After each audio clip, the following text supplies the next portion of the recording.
الحمد لله رب العالمين، والصلاة والسلام على أشرف الأنبياء والمرسلين وخاتم النبيين محمد وعلى آله وصحبه ومن تبعهم بإحسان ودعا بدعوتهم إلى يوم الدين. أما بعد، فأعوذ بالله من الشيطان الرجيم. بسم الله الرحمن الرحيم. قال الله تبارك وتعالى: يا أيها الذين آمنوا لا تقدموا بين يدي الله ورسوله واتقوا الله إن الله سميع عليم. وقال النبي صلى الله عليه وسلم: كل بدعة ضلالة وكل ضلالة في النار، أو كما قال عليه الصلاة والسلام. میرے محترم بزرگوں، عزیز دوستو، دینی اسلامی بھائیوں، اللہ رب العالمین کا مبارک ارشاد گرامی ہے کہ اے ایمان والو، اللہ اور اس کے رسول سے آگے مت بڑھو، نہ بڑھنے کی کوشش کرو، اللہ سے ڈرو، بے شک اللہ رب العالمین سننے والے اور جاننے والے ہیں. نبی اکرم صلی اللہ علیہ وسلم نے ارشاد فرمایا کہ ہر بدعت گمراہی ہے اور ہر گمراہی کا انجام آگ کے انگارے ہیں. نبی اکرم صلی اللہ علیہ وسلم پر اللہ رب العالمین نے قرآن کریم کو نازل فرمایا اور اللہ رب العالمین نے یہ بشارت بھی دے دی کہ الیوم اکملت لکم دینکم واتممت علیکم نعمتی ورضیت لکم الاسلام دینا، کہ آج ہم نے دین کو تمہارے لیے پورا کر دیا، مکمل کر دیا، اور اپنی نعمت کو بھی تم پر پورا کر دیا، اور تمہارے لیے دین اسلام کو پسند کیا ہے. نبی اکرم صلی اللہ علیہ وسلم نے دین کے پہنچانے میں کوئی کوتاہی نہیں کی. آپ صلی اللہ علیہ وسلم نے دین کو مکمل طور پر لوگوں تک پہنچا دیا، اور نبی کریم صلی اللہ علیہ وسلم نے دن رات محنت کر کے 1,24,000 کم و بیش انبیاء علیہم السلام کو تیار فرما دیا اور دین کو آگے منتقل کرنے کی ذمہ داری دے دی. حجۃ الوداع کے موقع پر نبی کریم صلی اللہ علیہ وسلم نے جب سب سے سوال کیا اور سوال کرنے کے بعد صحابہ اکرام رضوان اللہ اجمعین کو گواہ بنایا، اللہ کو گواہ بنایا، اور فرمایا کہ میں نے جو اللہ نے مجھ پہ ذمہ داری رکھی تھی، جو امانت دی تھی، وہ امانت میں نے تم تک پہنچا دی، تم لوگ گواہ رہو، اور اب تمہاری ذمہ داری ہے کہ جو موجود نہیں ہیں، موجود لوگ ان غیر موجودین کو دین پہنچا دیں. تو صحابہ اکرام رضوان اللہ اجمعین نے بھی دین کے پہنچانے میں کوئی کوتاہی نہیں فرمائی. اب اگر کوئی بھی کام ایک آدمی کر رہا ہو جو کام نبی کریم صلی اللہ علیہ وسلم نے نہ کیا ہو، نہ فرمایا ہو، نہ صحابہ اکرام رضوان اللہ اجمعین نے کیا ہو، اور نہ ہی صحابہ اکرام رضوان اللہ اجمعین نے اس کی دعوت دی ہو، وہ کام کوئی آدمی کرے دین کا حصہ سمجھتے ہوئے، باعث اجر و ثواب سمجھتے ہوئے، اور کرنے والے کو مبارکباد دے اور نہ کرنے والے کو ملامت کرے، تو یہ بدعت ہے. بعض لوگوں کو یہ غلط فہمی ہو جاتی ہے کہ نبی کریم صلی اللہ علیہ وسلم کے زمانے میں پنکھے نہیں تھے، نبی کریم صلی اللہ علیہ وسلم کے زمانے میں گاڑیاں نہیں تھیں، جہاز نہیں تھے، ریلیں نہیں تھیں، اور دیگر دنیا کے اندر جو انسانی ضروریات کے اعتبار سے ترقیات ہوئی ہیں وہ ترقیات نہیں تھیں، تو کیا وہ بھی بدعت ہیں؟ تو اس حوالے سے تعریف بدعت کے اوپر ایک دفعہ پھر غور کیا جائے تو بات خود بخود سمجھ میں آ جاتی ہے کہ نبی کریم صلی اللہ علیہ وسلم نے جو کام نہیں کیا اور نہ ہی کرنے کا حکم فرمایا،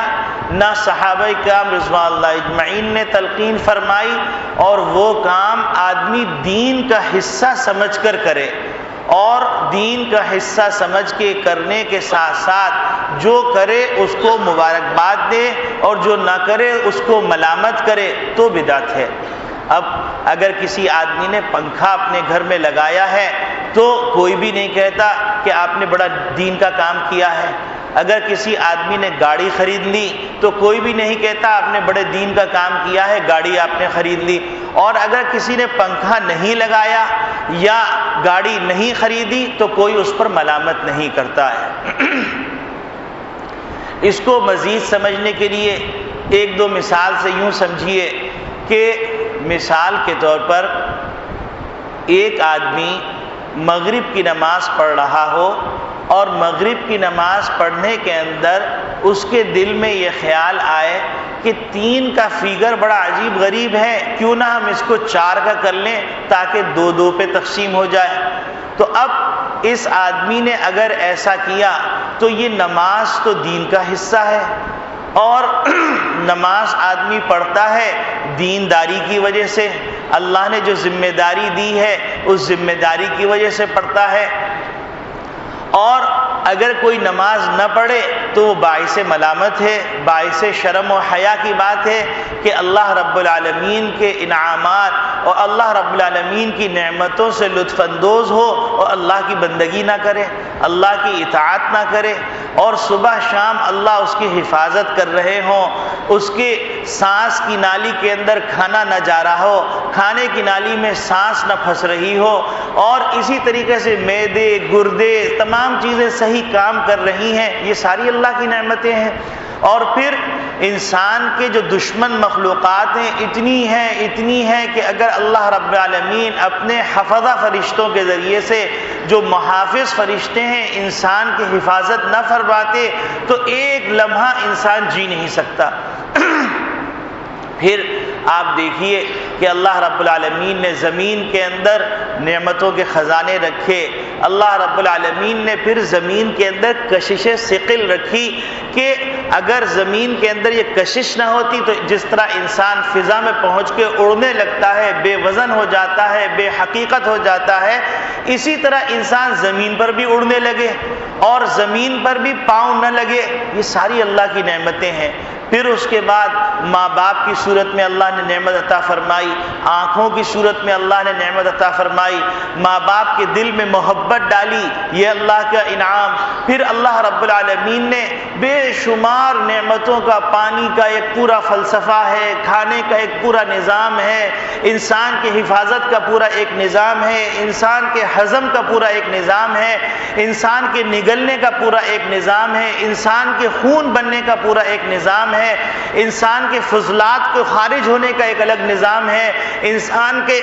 جتنا پانی کی ضرورت ہے وہ پانی انسان کے جسم میں رہے، باقی پانی باہر آ جائے اس کا پورا ایک نظام ہے،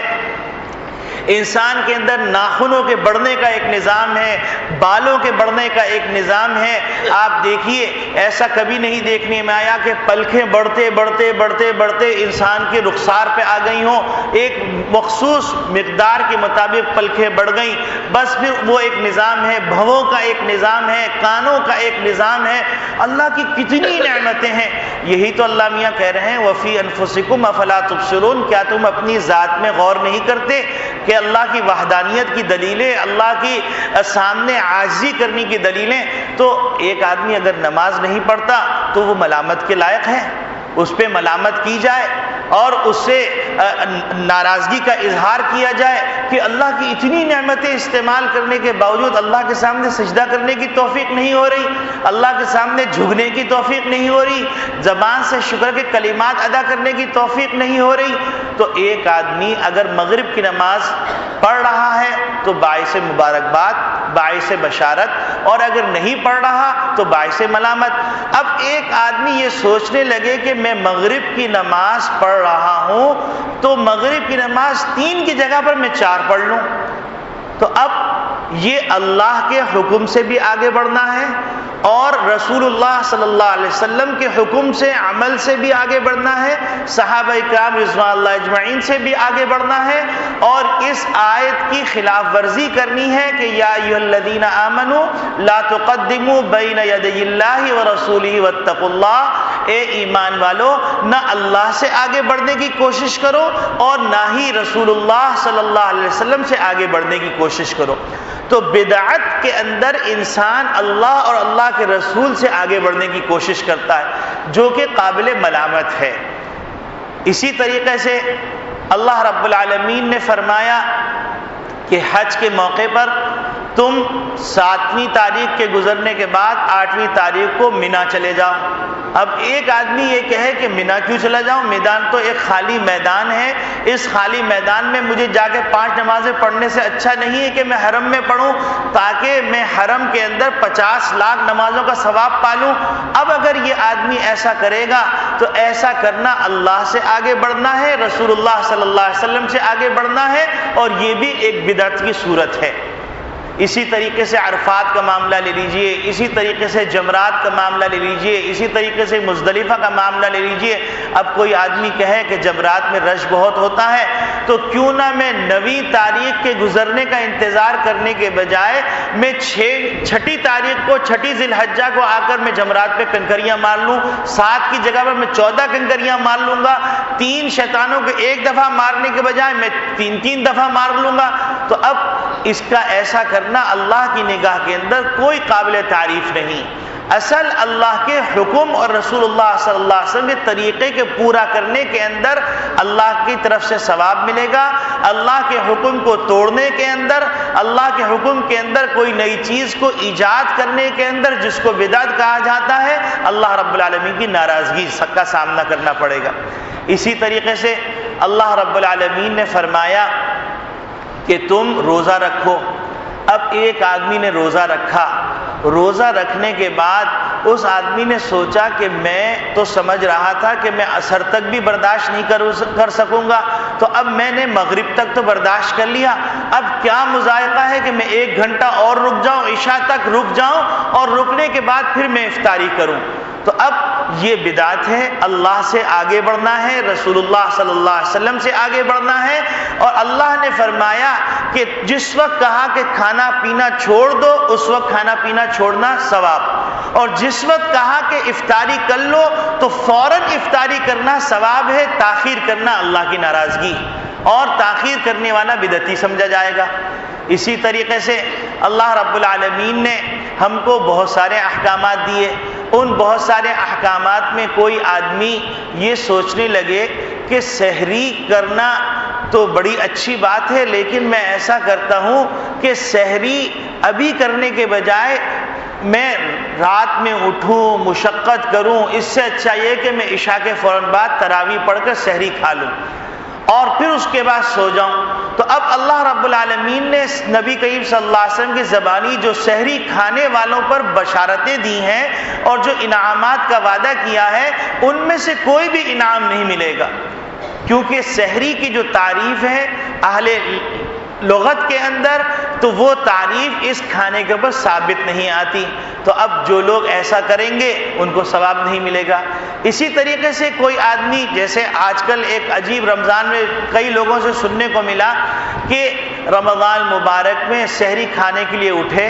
سحری کھائی، کھانے کے بعد اب انتظار میں بیٹھے ہوئے ہیں، حتیٰ کہ اذان شروع ہو گئی تو اب جلدی جلدی پانی پی رہے ہیں، اور سمجھ یہ رہے ہیں کہ میں اب جو پانی پیوں گا بالکل آخری وقت کے اندر تو مجھے پیاس نہیں لگے گی، میرا روزہ اچھا گزرے گا، اور سحری کا وقت تو اذان کے آخری کلمات تک ہے۔ یہ غلطی ہے،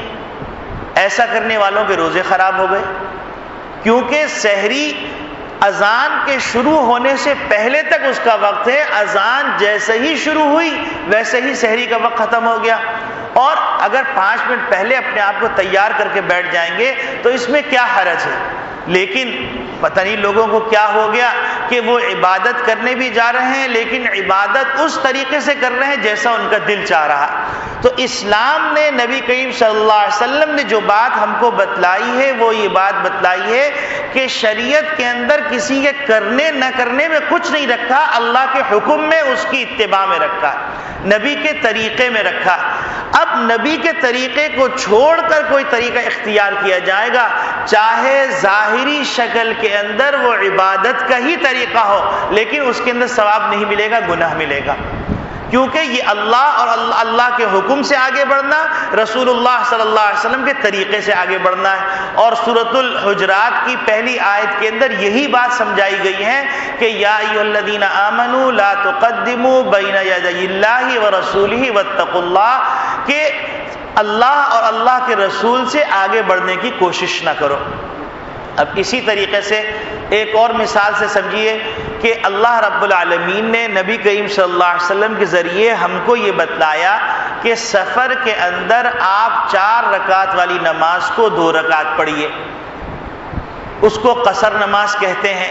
اور یہ پڑھنا ضروری ہے۔ اب کوئی آدمی یہ کہے کہ بھائی میں تو بہت اچھی فلائٹ سے آیا ہوں، مجھے تو کوئی تھکاوٹ بھی نہیں ہے، اور میں جہاں ٹھہرا ہوں بڑا VIP انتظام ہے، اس انتظام کے اندر بھی مجھے کوئی پریشانی نہیں ہے، اور میرے لیے بہترین گاڑی بھی موجود ہے اندرون شہر سفر کرنے کے لیے، تو مجھے کوئی مشقت نہیں ہے، چلو میں ایسا کرتا ہوں کہ 2 رکعت کی جگہ پر 4 رکعت پڑھ لیتا ہوں۔ تو اب اس کا یہ کرنا بدعت ہے، اللہ اور اللہ کے رسول کے حکم کے آگے نکلنا ہے، اور اللہ اس پہ کوئی ثواب نہیں دے گا۔ ثواب اسی بات پر ہے کہ چاہے آپ کو سمجھ میں آئے نہ آئے، آپ کو 4 رکعت کو سفر کے اندر 2 رکعت کر کے پڑھنا ہے۔ اسی طریقے سے یوں سمجھ لیجئے کہ ایک آدمی یہ سوچے کہ چلو میاں سفر کی وجہ سے ہم کو یہ حکم دیا گیا ہے کہ ہم 2 رکعت پڑھیں، اب اگر ہم اسلام آباد جاتے ہیں یا ملک سے باہر جاتے ہیں یا کسی اور شہر میں جاتے ہیں تو وہاں پر تو ہم بڑی سہولت سے چلے جاتے ہیں، لیکن اگر ہم انٹر سٹی سفر کرتے ہیں، اندرون شہر سفر کرتے ہیں، تو بسوں کا نظام ایسا ہے کہ کسی کے کپڑے پھٹ گئے تو کسی کے جوتا اتر گیا، دھواں نکل رہا ہے، تھکاوٹ سے بری حالت، اور اگر ٹاور سے چل کر ملیر پہنچے تو پھر پہنچنے والا راستے میں کئی دفعہ غنودگی کے غوطے لے لیتا ہے اور بری حالت، پسینہ بہہ رہا ہے، تو یہ تو بڑا لمبا مشقت والا سفر ہے، چلو میں ایسا کروں گا جب میں ملیر سے نکلوں گا اور ٹاور اپنے کام پہ پہنچوں گا تو وہاں قصر کروں گا۔ تو یہاں پر اگر یہ آدمی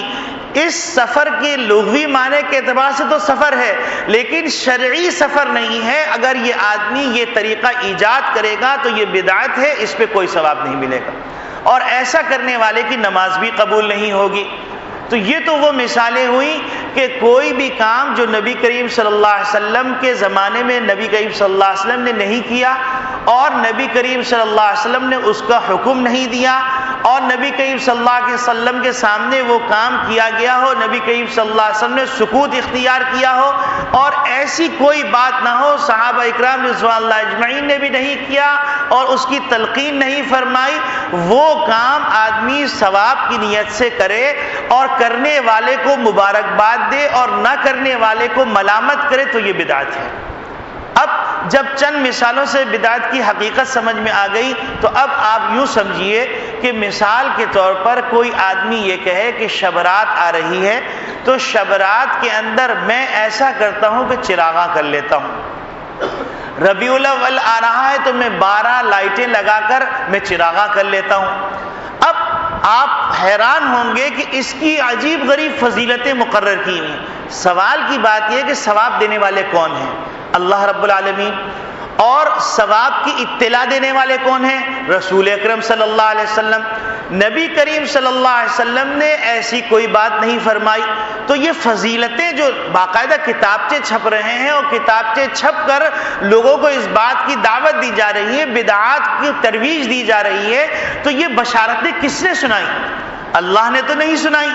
رسول اللہ صلی اللہ علیہ وسلم کو وحی آتی تھی، وہی بتلا سکتے تھے کہ یہ بشارت ہے۔ اب کوئی آدمی نیا طریقہ ایجاد کر رہا ہے اور وہ یہ کہے کہ بھائی میں تو رسول کی محبت میں پیسہ خرچ کر رہا ہوں، تو پیسہ خرچ کرنا بھی وہاں معتبر ہے جہاں رسول کی منشا ہو، اور اس کے علاوہ پیسہ خرچ کرنا غیر معتبر ہے۔ تو اب اگر کوئی آدمی 12 لائٹیں لگا کر کہتا ہے کہ میں نے رسول صلی اللہ علیہ وسلم کی محبت کا حق ادا کر دیا، تو حقیقت کے اندر اس کو ثواب نہیں ملے گا بلکہ گناہ ملے گا۔ اور اس کی دلیل ایک اور کیا ہے، وہ یہ کہ اگر کوئی آدمی اس طرح کا چراغاں نہ کرے تو اس کو ملامت کی جاتی ہے اور کہا جاتا ہے میاں یہ صاحب وہابی ہو گئے، یہ تو گستاخ رسول ہیں۔ تو یہ سوچنے کی بات یہ ہے کہ ہم دین کے اندر کہاں سے ایجاد کر رہے ہیں؟ کیا ہمارے سامنے نبی کریم صلی اللہ علیہ وسلم پر نازل ہوئے کلام مجید کا یہ فرمان نہیں ہے کہ یا ایھا الذین آمنوا لا تقدموا بین یدی اللہ ورسولہ واتقوا اللہ، اے ایمان والو اللہ اور اللہ کے رسول سے آگے بڑھنے کی کوشش نہ کرو، اور اللہ کو جتنا مطلوب تھا وہ اللہ نے رسول اللہ کو بتلا دیا، اور رسول اللہ صلی اللہ علیہ وسلم نے پورا دین پہنچانے میں کوئی کوتاہی نہیں کی، اور صحابہ اکرام رضوان اللہ اجمعین نے دین پہنچانے میں کوئی کوتاہی نہیں کی۔ اب اگر کوئی آدمی نئے طریقے سے نیا ثواب حاصل کرنا چاہتا ہے تو در حقیقت ایک تو وہ اللہ اور اللہ کے رسول سے آگے بڑھنے کی کوشش کر رہا ہے، اور دوسرے نمبر پر وہ زبان حال سے کہہ رہا ہے کہ رسول اکرم صلی اللہ علیہ وسلم نے اگرچہ 1,24,000 کم و بیش انبیاء علیہ السلام کے سامنے کھڑے ہو کر یہ اعلان فرمایا تھا کہ میں نے امانت جو اللہ نے مجھے دی تھی وہ تم تک پہنچا دی، اور تم اس کے پہنچانے میں کوتاہی نہیں کرنا، نعوذ باللہ من ذالک، یہ جھوٹ بولا۔ تو یہ زبان حال سے یہ دعویٰ ہو رہا ہے، تو یہ بڑے خطرے کی بات ہے، اور ہمدردی کا تقاضا یہ ہے کہ اس کو ٹھنڈے دل سے، بغیر کسی نزاع، بغیر کسی تنازع کے، بغیر کسی تعصب کی نگاہ کے ٹھنڈے دل سے سوچا جائے، اور یہ سوچا جائے کہ یہ فضیلتیں کہاں سے آئیں۔ اگر کسی اللہ کے بندے نے بتلائی ہیں تو اللہ کے بندے کو وحی نہیں آتی، اللہ کے بندے کسی بات کی ذمہ داری نہیں لے سکتا۔ سوچنے کی بات یہ ہے کہ حشر کے میدان میں بڑے بڑے انبیاء، حضرت آدم علیہ السلام، وہ بھی فرما رہے ہوں گے نفسی نفسی میرا کیا بنے گا، اور حضرت یونس علیہ السلام فرما رہے ہوں گے نفسی نفسی، صرف نبی کریم صلی اللہ علیہ وسلم ہوں گے جو فرما رہے ہوں گے امتی امتی۔ تو ہم کیسے کوئی نیا طریقہ بتلا سکتے ہیں، اور کیسے کسی کے خواب کے اوپر، کسی کی بات کے اوپر کہ فلاں صاحب نے خواب دیکھا، اس خواب کے اندر یہ بتلایا گیا وہ خواب وہی تو نہیں ہے، اور خواب دلیل نہیں ہے، تو اس کے نتیجے کے اندر پوری شریعت کو خوابوں کے اوپر بیس کر دی جائے۔ اگر ہم اردو میں کہتے ہیں کہ میاں خوابوں کی دنیا سے نکل آؤ، حقیقت کو فیس کرو، تو اسی طریقے سے ہماری شریعت جو ہے خوابوں کی شریعت نہیں ہے، بلکہ وہ ایک حقیقت ہے، وہ کوئی افسانہ نہیں ہے، وہ کوئی کہانی نہیں ہے، وہ کوئی قصے نہیں ہیں، ورنہ تو پھر عیسائیت، یہودیت، نصرانیت اور ہندوازم، اس میں کیا فرق رہ جائے گا؟ پھر اسی طریقے سے آگے چلیے، آگے چلنے کے بعد اگر کوئی آدمی کہتا ہے کہ فلاں خوشی کا موقع آ رہا ہے، مثلا رجب کا موقع ہے، تو لہٰذا ہم پوریاں بنائیں گے خاص طریقے سے، اور خاص طریقے سے پوریاں بنانے کے بعد اس کے ساتھ حلوہ بنائیں گے۔ ہم گھر میں عام پوریاں بناتے ہی ہیں، اور اسی طریقے سے ہم حلوہ بناتے ہی ہیں، تو اب اگر ہم نے حلوہ بنا لیا تو کون سی مصیبت آ گئی؟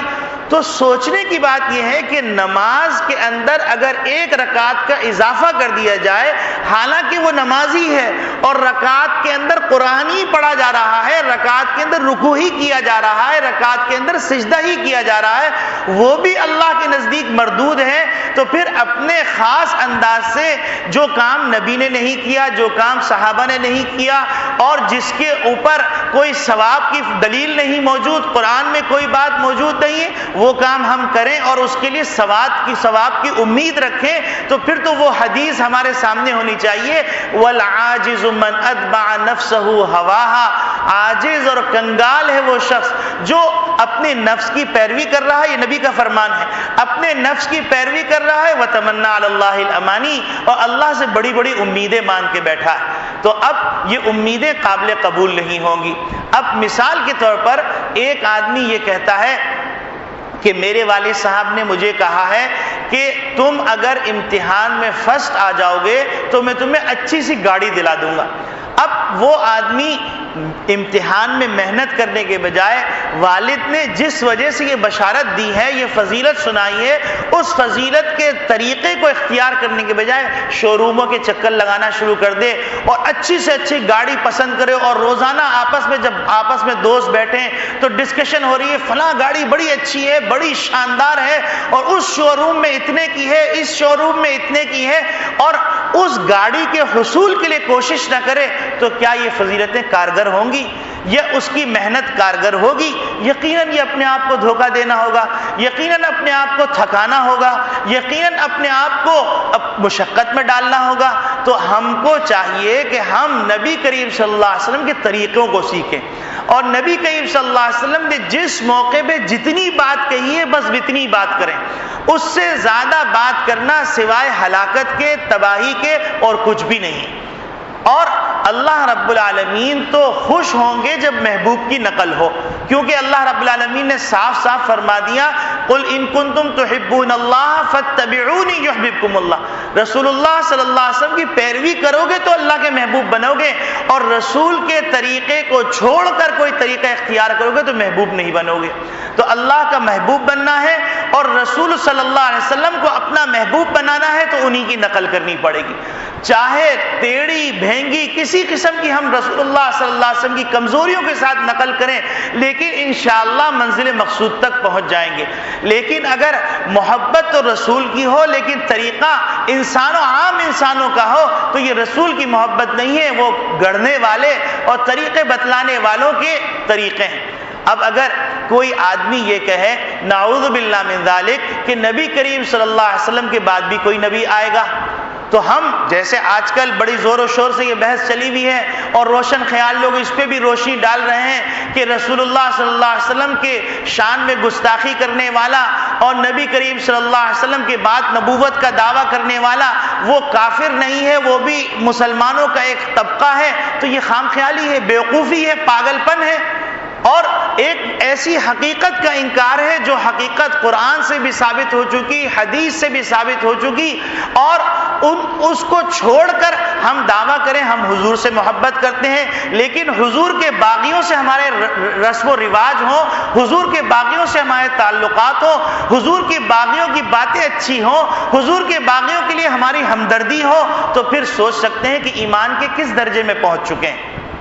تو بہرحال اگر کوئی آدمی نیا طریقہ پیش کر رہا ہے، نئی بات پیش کر رہا ہے، جس طرح ایک قادیانی کافر ہے، ایک قادیانی کو ماننے والا، اس سے دلیل مانگنے والا اور اس قادیانی کے سلسلے میں ہمدردی رکھنے والا وہ بھی دار اسلام سے خارج ہے، تو اسی طریقے سے اگر کوئی آدمی زبان حال سے دعویٰ کرے کہ میں رسول اللہ صلی اللہ علیہ وسلم کے بعد بھی کچھ طریقے بتلا سکتا ہوں تو وہ اپنے بارے میں غور کرے،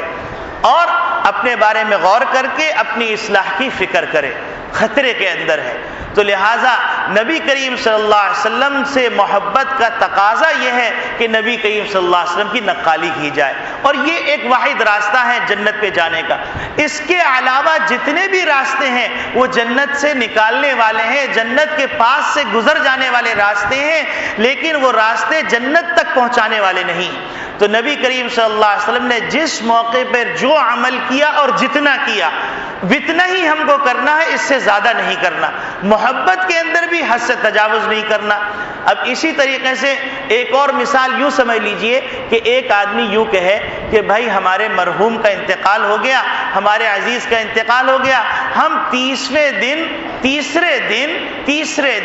ہم قرآن کریم کی تلاوت کریں گے، جس کو تیجا کہتے ہیں یا جس کو سوئم کہتے ہیں۔ اب کوئی آدمی اس سے یہ سوال کریں کہ بھائی سوئم نہ کرو، تو وہ یہ کہتے ہیں کہ میاں کیسی بات کر رہے ہیں، ہم تو یہاں جمع ہوئے ہیں، قرآن کریم پڑھا ہے، اور قرآن کریم پڑھنے کے بعد ہم نے ایصال ثواب بھی کیا ہے، تو آپ کو نہ قرآن کریم پڑھنے سے روکا جا رہا ہے، نہ آپ کو ایصال ثواب کرنے سے روکا جا رہا ہے۔ ایصال ثواب کے سارے طریقے علماء دیوبند نے جائز قرار دیے ہیں۔ آپ چاہے حج کر کے ایصال ثواب پہنچا دیجئے، آپ چاہے طواف کر کے ایصال ثواب پہنچا دیجئے، آپ چاہے 2 رکعت نفل پڑھ کے ثواب پہنچا دیجئے، آپ چاہے قرآن کریم کی تلاوت کر کے ایصال ثواب کر دیجئے، آپ چاہے کنواں کھود کے ایصال ثواب کر دیجئے، چاہے آپ کسی مدرسے کا انتظام کر کے ایصال ثواب کر دیجئے۔ سارے ایصال ثواب علماء دیوبند کے ہاں جائز ہیں، بلکہ اس کی ترغیب دی جاتی ہے، اس کی فضیلت بیان کی جاتی ہے۔ لیکن ایصال ثواب مخصوص انداز سے کرنا یہ وہ بات ہے جس کو کہا جاتا ہے احداث فی الدین، دین کے اندر کسی چیز کا اضافہ کرنا، جو کہ اضافہ نہ نبی کریم صلی اللہ علیہ وسلم نے کیا، نہ اس کی تعلیم دی، نہ صحابہ نے کیا۔ اب اگر کوئی آدمی سوئم نہ کرے، ابھی کچھ دن پہلے ایک صاحب مجھے بتلانے لگے کہ ایک بچی کا رشتہ آیا، اور رشتہ آنے کے بعد سارے معاملات طے ہو گئے، اور رشتہ صرف اس بات پہ ٹوٹ گیا کہ میاں آپ لوگ سوئم کا کھانا نہیں کھاتے۔ اب آپ یہ بتلائیے کہ یہ سوئم کا حصہ نہ اصول کے اندر سے ہے، نہ فروعات میں سے ہے، اور ہم اتنے زیادہ آگے بڑھتے چلے جا رہے ہیں، اتنے زیادہ آگے بڑھتے چلے جا رہے ہیں، اس کے آگے دیوار کھڑی ہونا ضروری ہے۔ کہیں ایسا نہ ہو کہ آگے بڑھتے بڑھتے ہم ایسے راستے پہ نکل جائیں کہ جس راستے پہ ہم میں اور ایک ہندو کے اندر کوئی فرق نہ رہ جائے۔ یعنی کتنے افسوس کی بات ہے، حیران کن بات ہے کہ اگر کوئی آدمی مسجد کے اندر جو سوئم نہیں کرتا، جو ایصال ثواب تو کرتا ہے، نوافل بھی پڑھتا ہے، طواف بھی کرتا ہے، حج بھی کرتا ہے، اور قرآن کریم کی تلاوت کر کے بخشتا بھی ہے، لیکن مخصوص طریقے سے سوئم نہیں کرتا، تو وہ اگر مسجد میں آ جائے تو اس مسجد کو دھویا جائے، اور اگر مصافحہ کر لیا جائے تو اس آدمی کو تجدید نکاح کرنے کی ضرورت پیش آ جائے، تجدید ایمان کرنے کی ضرورت پیش آ جائے۔ تو سوچنے کی بات یہ ہے کہ کہیں ہم اللہ اور اللہ کے رسول سے آگے بڑھنے کی تو کوشش نہیں کر رہے، اور اللہ رب العالمین نے جو فرمایا ہے کہ یا ایھا الذین آمنوا اتقوا اللہ، یا ایھا الذین آمنوا لا تقدموا بین یدی اللہ ورسولہ واتقوا اللہ، اے ایمان والو اللہ اور اللہ کے رسول سے آگے بڑھنے کی کوشش نہ کرو۔ اور یہ تمہارے اندر کیفیت کیسے پیدا ہوگی؟ واتقوا اللہ، اللہ کا تقوی پیدا کرو، اللہ کا لحاظ پیدا کرو، تو یہ کیفیت تمہارے اندر پیدا ہو جائے گی۔ اب آپ دیکھیے اس کو ایک مثال سے سمجھیے کہ یہ کیفیت تقوی کے اندر کیسے پیدا ہو جاتی ہے۔ ایک دفعہ حضرت عبداللہ ابن مسعود رضی اللہ تعالیٰ عنہ تشریف لا رہے تھے غسل کر کے جمعے کی نماز کے لیے۔ نبی کریم صلی اللہ علیہ وسلم خطبہ دے رہے تھے، بارش ہو گئی تھی، راستے کے اندر پانی پڑا ہوا تھا، لوگ کناروں کے اندر کھڑے ہوئے تھے۔ کناروں کے اندر کھڑے ہوئے لوگ، نبی کریم صلی اللہ علیہ وسلم نے فرمایا بیٹھ جاؤ۔ جب نبی کریم صلی اللہ علیہ وسلم نے یہ بات فرمائی تو عبداللہ ابن مسعود رضی اللہ تعالیٰ عنہ ابھی آدھے راستے میں تھے، ان کے کان میں یہ بات پڑی، وہ وہیں پر پھٹ سے بیٹھ گئے۔ نبی کریم صلی اللہ علیہ وسلم خطبے سے فارغ ہوئے، عبداللہ ابن مسعود رضی اللہ تعالیٰ عنہ کو فرمایا اے ابن مسعود ہم نے تم کو نہیں کہا تھا۔ تو عبداللہ ابن مسعود رضی اللہ تعالیٰ نے فرمایا کہ رسول اکرم صلی اللہ علیہ وسلم کا جملہ ابن مسعود کے کان میں پڑے، اس کی کیا مجال کہ وہ ایک قدم آگے بڑھ سکے۔ تو تقوی، یا ایھا الذین آمنوا لا تقدموا بین یدی اللہ ورسولہ، اے ایمان والو اللہ اور اللہ کے رسول سے آگے نہ بڑھو۔ اور یہ کیفیت تمہارے اندر کیسے پیدا ہوگی؟ واتقوا اللہ، تقوی اختیار کرو۔ اور تقوی کہاں سے آئے گا؟ اس کی سیڑھی وہی ہے جو رسول صلی اللہ علیہ وسلم کی زندگی ہے۔ رسول اکرم صلی اللہ علیہ وسلم کی زندگی کو محفوظ کیا گیا ہے، نبی کریم صلی اللہ علیہ وسلم کی ایک ایک حرکت کو محفوظ کیا گیا ہے، حتیٰ کہ نبی کریم صلی اللہ علیہ وسلم جب کبھی غصے میں ہوتے تو آپ صلی اللہ علیہ وسلم کی جو ماتھے کے اوپر ایک رگ تھی وہ ابھر آتی، تو اس واقعے کو بھی نوٹ کیا گیا ہے۔ نبی کریم صلی اللہ علیہ وسلم اگر کبھی فکر میں بیٹھے ہوتے تو اپنے ہاتھ کو نبی کریم صلی اللہ علیہ وسلم کیسے رکھتے تھے یہ تک نقل کیا گیا ہے۔ نبی کریم صلی اللہ علیہ وسلم کیسے چلتے تھے یہ تک نقل کیا گیا ہے۔ نبی کریم صلی اللہ علیہ وسلم کیسی چپل پہنتے یہ تک نقل کیا گیا ہے۔ نبی کریم صلی اللہ علیہ وسلم کیسے کھانا تناول فرماتے تھے یہ تک نقل کیا گیا ہے۔ تو کیا نبی کے طریقے کو چھوڑ کر کوئی اور طریقہ بھی ہوگا جنت میں پہنچانے کا؟ تو لہٰذا ٹھنڈے دل سے، بغیر تعصب کے، بغیر کسی بات کے اطمینان سے سوچنے کی ضرورت یہ ہے کہ نبی کے طریقے کو چھوڑ کر جنت میں جانے کا خیال صحیح ہے یا غلط، اور پھر نبی کے طریقے کے علاوہ کوئی طریقہ اللہ کی رضا اور خوشنودگی کے لیے ہو سکتا ہے یا نہیں ہو سکتا، یہ سوچا جائے. اور پھر اپنی زندگی کے اندر سے وہ باتیں دیکھیے. نبی کریم صلی اللہ علیہ وسلم نے جب دعوت دی، مشرکین مکہ کو کہا کہ سیدھے راستے پہ آ جاؤ، اللہ کو مان لو اور فلاں فلاں باتیں مت کرو، فلاں فلاں خرافات مت کرو. تو ان لوگوں نے دلیل یہ دی کہ ما وجدنا آباءنا، کہ ہم نے اپنے آبا و اجداد، انا وجدنا آباءنا، ہم نے اپنے آبا و اجدادوں کو اسی طریقے پہ پایا، تو کیا ہم اپنے آبا و اجداد کا طریقہ چھوڑ دیں؟ تو اگر یہ دلیل ہے ہماری تو یہ بڑی کمزور دلیل ہے، اور یہ اہل حق کی دلیل نہیں ہے. تاریخ کے اندر، قرآن کے اندر، سیرت کے اندر، حدیث کے ذخیرے میں آپ مطالعہ فرمائیے تو آپ کو نظر آئے گا یہ کمزور لوگوں کی دلیل ہے، اہل حق کی دلیل نہیں ہے. اہل حق کی دلیل کیا ہے کہ جب اللہ کا حکم آ گیا تو اس کے آگے ایک قدم نہیں بڑھ رہا. نبی کریم صلی اللہ علیہ وسلم کا طریقہ ہے سیدھے راستے پہ پہنچانے والا. اب اگر آپ کی دادی، آپ کی نانی یا آپ کے خاندان میں کچھ افراد ایسا کیا کرتے تھے کہ رجب کے کنڈے پکایا کرتے تھے اور ان کو کھلایا کرتے تھے، آپ بے شک پوری بنائیے، 12 مہینے بنائیے، آپ کو منع نہیں کیا جاتا. آپ حلوہ بنائیے، 12 مہینے بنائیے، آپ کو منع نہیں کیا جاتا. لیکن اس حلوے کو عبادت سمجھ کے نہ بنائیے. آپ ایصال ثواب کیجئے، 30 دن ایصال ثواب کیجئے، 12 مہینے ایصال ثواب کیجئے، آپ کو کوئی منع نہیں کرتا، آپ باعث مبارکباد ہیں.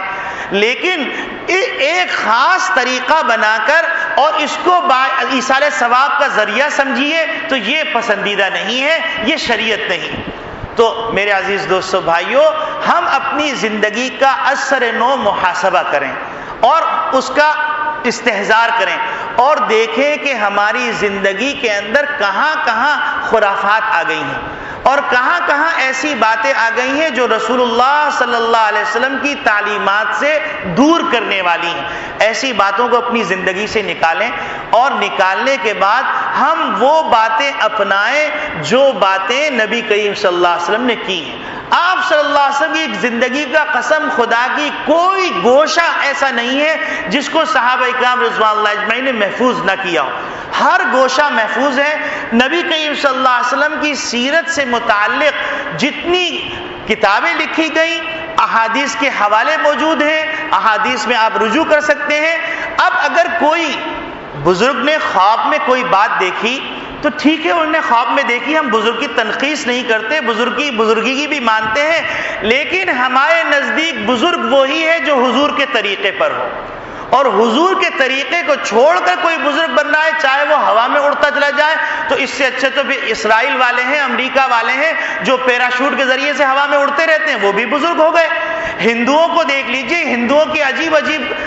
بہروپیوں کے ایسے ایسے ٹوٹکے ہیں کہ آپ ہکا بکا رہ جائیں گے کہ وہ ایک ٹانگ پہ کھڑے رہ سکتے ہیں، پانی کے اندر کئی گھنٹے بیٹھ سکتے ہیں، اور وہ ایسے بھی ہیں کہ کئی گھنٹے سانس روک سکتے ہیں. ایسے بھی ہیں کہ بڑا سا ٹوکرا لیا، اس میں ایک لڑکی کو بٹھایا، ٹوکرا بند کیا، اب ٹوکرا ہٹایا تو لڑکی غائب، اور پھر اس کے بعد دوبارہ ٹوکرا رکھا اور ٹوکرا ہٹایا تو اس میں سے ایک بچہ نکل رہا ہے. تو اگر یہ ساری بزرگی کی علامتیں ہیں تو پھر یہ سادھو اور یہ دیگر لوگ جو اس طرح کے ٹوٹکے کرتے رہتے ہیں. اسی طریقے سے آپ نے بہت سارے ایسے لوگ دیکھے ہیں کہ ایک ہاتھ سے یوں کریں گے تو کبوتر اڑ جائے گا، یوں کریں گے تو وہ رومال ہاتھ میں آ جائے گا، خالی گلاس لیں گے اس میں شربت آ جائے گا، اور پھر شربت کو کان سے نکال لیں گے، اور پھر شربت کو ناک سے نکال لیں گے، شربت کو پیٹ سے نکال لیں گے، تو سارے بزرگ ہو گئے. ہم کرامت کا انکار نہیں کرتے. اہل دیوبند نہ کرامت کا انکار کرتے ہیں، نہ ایصال ثواب کا انکار کرتے ہیں، نہ اولیاء اللہ کا انکار کرتے ہیں، اور نہ ہی قبر کے احترام کا انکار کرتے ہیں، اور نہ ہی دیگر جو اللہ کی عبادتیں رسول اللہ صلی اللہ علیہ وسلم نے بتلائی ہیں ایسی کسی چیز کا انکار نہیں کرتے. اور نہ ہی اہل دیوبند لا الہ الا اللہ صرف پڑھتے ہیں اور باقی محمد رسول اللہ نہیں پڑھتے. ہم ہر اذان کے اندر لا الہ الا اللہ، اشہد ان لا الہ الا اللہ و اشہد ان محمد رسول اللہ پڑھتے ہیں. تو یہ عوام کو بیچاروں کو بہکانے کے لیے، بہلانے کے لیے، بیوقوف بنانے کے لیے اس قسم کی شوشے چھوڑ کر اور اپنی دکانداری چمکانی ہے. اور حق یہ ہے کہ قرآن میں جو بات ہے، حدیث کے اندر جو بات ہے، نبی کریم صلی اللہ علیہ وسلم کی سیرت میں جو بات ہے وہ اصل ہے. اس کے علاوہ جتنی باتیں، جتنے طریقے ہیں وہ سب بے اصل ہیں اور وہ جنت میں پہنچانے والے نہیں ہیں. تو میں یہ عرض کر رہا تھا کہ اللہ رب العالمین ارشاد فرما رہے ہیں کہ یا ایھا الذین آمنوا لا تقدموا بین یدی اللہ ورسولہ واتقوا اللہ. اے ایمان والو، اللہ سے اور اللہ کے رسول سے آگے بڑھنے کی کوشش نہ کرو. واتقوا اللہ، اللہ کا لحاظ رکھو، اللہ کی شرم رکھو، اور اللہ کی حقیقت سننا چاہتے ہو، ان اللہ سمیع علیم، اللہ سن بھی رہا ہے اور وہ جانتا بھی ہے، وہ باخبر ہے، اس سے کوئی چیز پوشیدہ نہیں ہے. علیم بذات الصدور، وہ دلوں کے حالوں سے بھی واقف ہے. تو یہ سب باتیں ہم اپنے ذہن میں رکھیں، اور ذہن میں رکھنے کے بعد انصاف کا ترازو لے کر بیٹھیں، اور جو چیز غلط ہے ہم اس کو اپنی زندگی سے نکال دیں، اور نکالنے کے بعد ہم اس راستے پہ چل نکلیں جو محبوب صلی اللہ علیہ وسلم کا راستہ ہے، اور اس راستے کو چھوڑ دیں چاہے وہ کتنے بھی بڑے ہمارے دادا ابا، پردادا ابا، سگڑ دادا ابا، کتنے بڑے باپو نے بتایا ہو. کوئی بھی جنت کا ضامن نہیں ہے، صرف نبی کریم صلی اللہ علیہ وسلم ہے جن کی وجہ سے شفاعت کبریٰ بھی ہوگی اور جن کی وجہ سے شفاعت صغریٰ بھی ہوگی. اللہ رب العالمین ہم سب کو محمد ربی صلی اللہ علیہ وسلم کی زندگیوں کو اپنانے کی توفیق عطا فرمائے. اللہ رب العالمین ہم سب کو